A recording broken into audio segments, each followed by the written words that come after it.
Alright, let me set the stage. It's a cold day, but not a super cold day. Your dog has been running around the backyard all day long, and you feel like you need to go inside and get something nice and warm to drink. However, you're not the kind of guy that likes coffee or tea. What are you gonna drink other than hot chocolate? Well, when my brother and I were little kids, my mom invented a drink called Jello Tea. And when I get back inside, I'm gonna show you how to make it. It's really easy, it tastes super delicious. Okay, so now that we're back inside, Inspector Gadget and I would like to show you how to make Jello Tea, how easy it is. If you've ever made Jello before, you're gonna know exactly how to do this. All you're gonna need is a package of Jello, any kind will do. We're using raspberry for today. And you're gonna need your favorite mug. I'm a winner, so I have Dave & Buster's mugs. But if you're not as awesome as me, you might just have a regular mug, and you can either make 2 cups of it, or you can just half the recipe, which is super easy to do. Alright, so if we were making ordinary Jello, the box says that we need 250 milliliters or 1 cup of boiling water and 1 cup of cold water. But we're not making ordinary Jello, we're gonna make Jello Tea. So we're just gonna use the whole 500 milliliters of boiling water and put it into our cup. The reason we wanna be using a nice big cup like this Dave & Buster's one is because it has the capability of fitting in a full 2 cups into the cup. So there's no measuring required and you don't have to portion anything out.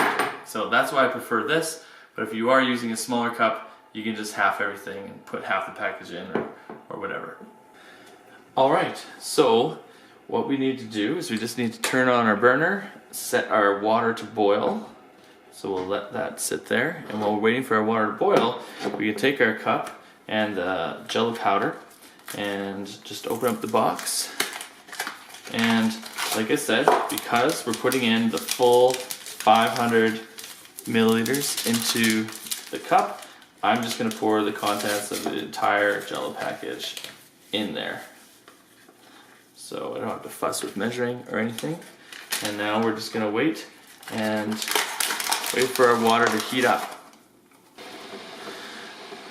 Okay, that sounds just about right.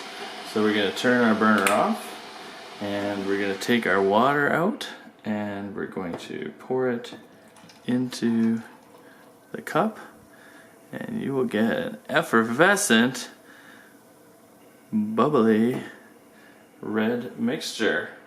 You're just going to mix that in very nicely. Whoops. We're just going to mix that in really nicely, and it kind of looks unnatural, but when you taste it, oh boy, are you going to be happy that you made this. It's a great alternative to hot chocolate, and I don't think it's bad for you because essentially all it is just liquefied Jello. So it's like eating a whole bowl of Jello, which is great for your hair and great for your nails. That's why I have such great fingernails. I have to cut them probably once a week.